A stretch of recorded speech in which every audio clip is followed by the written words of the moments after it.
عالی جناب حضرت صاحب قبلہ عالم کیا کیا لفظ بولے جاتے ہیں سٹیجوں کے اوپر، لیکن ان لفظوں کا وہ نشہ نہیں ملتا جو ماں کی زبان سے اوئے ببلو اور اوئے مٹھو میں رکھا ہوا ہے۔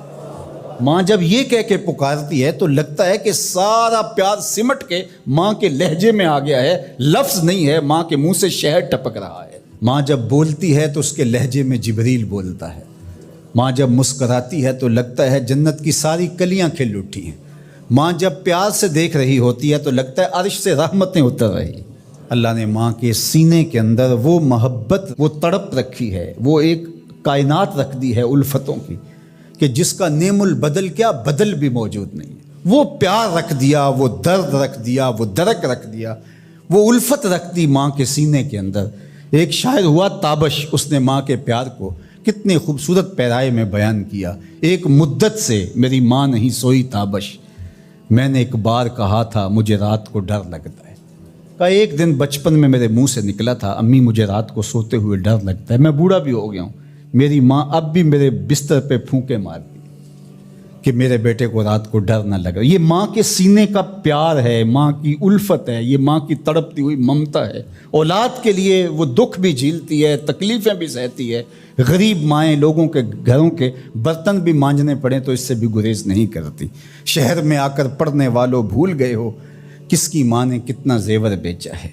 اس لیے ماں کی کمی انسان بڑھاپے میں بھی محسوس کرتا ہے۔ کبھی ایسا نہیں ہو سکتا کہ انسان کہے کہ کوئی بات نہیں اب میں بڑا ہو گیا، مجھے ماں کی کمی محسوس نہیں ہوتی۔ بوڑھا بھی ہو جائے انسان جو ہے وہ سب سے اونچے منصب پر بھی بیٹھ جائے، میں اور آپ کیا، میری اور آپ کی حیثیت اور اوقات ہی کیا۔ امام الانبیاء حضور ختم المرتبہ صلی اللہ علیہ وآلہ وسلم حجرہ انور سے نکلے اور جو ہی حضور نبی رحمت صلی اللہ علیہ وآلہ وسلم مصلی پر تشریف فرما ہوئے تو حضور کو دیکھ کر کے تمام صحابہ ادب سے کھڑے ہو گئے۔ جو ہی یہ امٹتا ہوا پیار دیکھا تو حضور کی نظر پلٹ کے کئی سال پیچھے چلی گئی اور ابوا کی وادی میں اپنی ماں کی قبر پہ کھڑا ہوا اپنے آپ کو پاتے ہیں حضور۔ اور پھر ایک جملہ کہا، الحاوی للفتاویٰ کے اندر امام سیوطی نے اس کو بڑی تفصیل سے لکھا ہے کہ چشمان رحمت سے آنسو ٹپکنے لگے اور حضور مصلی پہ کھڑے ہو گئے اور فرمایا لو ادرکت والدیہ او احدہما، کاش آج میرے ماں باپ زندہ ہوتے یا کم از کم میری ماں ہی زندہ ہوتی اور میں لوگوں کو نماز پڑھا رہا ہوتا۔ وَأَقْرَأُ فِيهَا بِفَاتِحَةِ الْكِتَابِ، اور اس میں سورہ فاتحہ کی تلاوت چل رہی ہوتی۔ پھر میری ماں کو میرے ساتھ اچانک کوئی کام یاد آ جاتا، وہ دروازے پر آتی اور چلمن سرکاتی اور مجھے بیٹا کہہ کے آواز دیتی۔ فرمایا لوگوں نماز چھوڑ کے پہلے ماں کی بات سن لیتا۔ تو ماں کی کمی تو انسان زندگی کے آخری حصے میں بھی محسوس کرتا ہے۔ پھر اس سے بڑا منصب کس کا ہو سکتا ہے جو امام الانبیاء کا منصب ہے؟ اتنا بڑا اعزاز کس کا ہو سکتا ہے جو خاتم المرسلین کا اعزاز ہے، جو محبوب خدا ہیں، کونین کے مالک ہیں، لیکن ماں کی کمی کو وہ بھی محسوس کرتے ہیں، ماں و شمع کی شمار میں ہے۔ تو ماں باپ کا وجود اللہ کی رحمت ہے۔ جب یہ سایہ سر سے اٹھ جاتا ہے تو پھر پتہ چلتا ہے کہ بندہ کھڑا کہاں ہے۔ جب گھنے درخت کے سائے میں بیٹھا ہو اور وہ درخت ساری دھوپ اپنے پتوں میں جذب کر رہا ہوتا ہے اور نیچے بیٹھنے والے کو چھاؤں فراہم کر رہا ہوتا ہے، اور اس سے نہیں پتہ ہوتا کہ جو مجھے چھاؤں دے رہا ہے وہ خود کتنا جلس رہا ہے، لیکن اچانک جب سایہ ہٹ جائے اور بندہ کڑی دھوپ میں آ جائے پھر اسے احساس ہوتا ہے کہ وہ سایہ کتنا غنیمت تھا۔ جن کے ماں باپ موجود ہیں وہ ان کی خدمت کر کے دنیا اور آخرت کی سرخرویاں حاصل کریں۔ اللہ کی رضا بھی اس میں ہے، رسول اللہ کی رضا بھی اس میں ہے، اور دنیا اور آخرت کی بہتریاں اسی کے اندر پنہاں ہیں کہ ماں باپ کی تکریم بجا لائی جائے۔ عالی اللہ اکبر، ان پڑھ اور غریب ماں کی یاد میں انہوں نے بڑی خوبصورت باتیں لکھی۔ کہا عالی نسب ہوٹلوں میں کھانا کھانے میں وہ سرور کہاں جو چولہے پر بیٹھ کے ماں کے ہاتھوں سے پکی ہوئی چپاتیاں کھانے میں ملتا ہے۔ حضرت یعلا بن مرہ کی ایک کہانی سنیے۔ فرماتے غزوے سے ہم واپس آ رہے تھے، راستے میں پڑاؤ ہوا تو حضور ایک درخت کے نیچے استراحت فرمانے کے لیے لیٹ گئے، اور میری ڈیوٹی یہ تھی کہ میں تلوار لے کے حضور کا پہرا دوں۔ میں کھڑا ہو گیا، باقی لوگ بھی سو گئے، تو میں نے ایک منظر دیکھا کہ دور صحرا میں ایک درخت تھا جو ہلنے لگا۔ تھوڑی دیر کے بعد وہ اپنی جڑوں سمیت باہر آیا اور اپنے آپ کو گھسیٹتا ہوا میرے برابر آ کے کھڑا نہیں ہو جاتا۔ تھوڑی دیر کے بعد وہ واپس وہاں جاتا ہے اور جہاں سے اکھڑا تھا وہاں جا کے دوبارہ نصب ہو جاتا ہے۔ میرے لیے بڑے اچنبے کی بات تھی، لیکن میرے پاس کوئی تھا ہی نہیں کہ جس سے میں بات کر سکوں۔ حضور تھے تو استراحت فرما رہے تھے اور میں حضور کے آرام میں خلل نہیں ڈالنا چاہتا تھا۔ خیر حضور بیدار ہوئے تو میں نے سلام عرض کرنے کے بعد جو پہلی بات کہی وہ یہی تھی، میں نے کہا حضور وہ جو سامنے درخت ہے تھوڑی دیر پہلے وہ اپنی جگہ سے اکھڑا تھا، شاخوں کے بل اپنے آپ کو گھسیٹتا ہوا یہاں پہنچا، پھر میرے برابر آ کے کھڑا ہو گیا، پھر تھوڑی دیر کے بعد واپس وہاں جا کے نصب ہو گیا۔ یہ جب کہانی سنائی تو میرے حضور نے تعجب نہیں کیا، اچھا کیسے ہوا، کیسے آیا، کتنا وقت لگا، کتنی دیر ہوئی، کوئی سوال نہیں کیا، بلکہ فرمایا ہاذہ شجرۃ استاذنت ربھا، فرمایا یا بن مرہ یہ درخت ہے، اس نے رب سے اجازت چاہی تھی کہ مالک تیرا محبوب نیڑے آیا ہے، سلام نہ کر رہا ہوں، فآذن لہا، اللہ نے اس کو اذن دے دیا تھا، یہ مجھے سلام کرنے کے لیے آیا تھا۔